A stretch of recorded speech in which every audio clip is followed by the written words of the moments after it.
Good morning, কেমন আছেন সবাই? আজকে আরেকটা নতুন ব্লগ নিয়ে চলে এসেছি।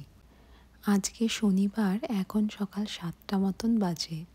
সামার বলে খুব তাড়াতাড়ি রোদ উঠে যায়, তো ভেবেছি উইকেন্ড যেহেতু আমাদের কাছেই একটা পার্ক আছে, স্পেন্সার স্মিথ পার্ক বলে, সেটিতে যাব।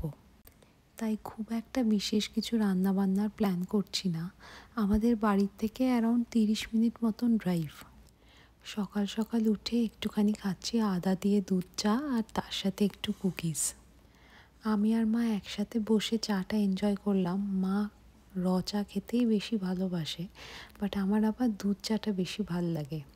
কালকের ছিল একটু শুক্তো আর একটু চাটনি, আজকে শুধু বানালাম পাবদা মাছের ঝাল, আর সেটা দিয়েই ভাত খেয়ে এবার আমরা বেরোলাম এই স্পেন্সার স্মিথ পার্কের জন্যে।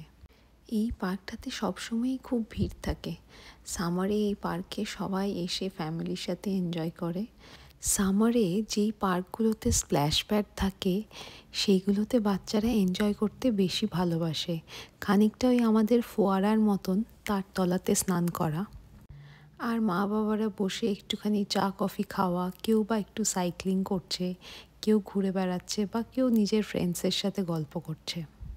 আর দূরের জলে সব ওয়াটার অ্যাক্টিভিটিস হয়। এদিকে একটা ব্রিজ আছে যেটা বার্লিংটনের সাথে ওকভিলকে কানেক্ট করে, সেটাকে বার্লক বলে। তো তারই আশেপাশে এই পার্কটি।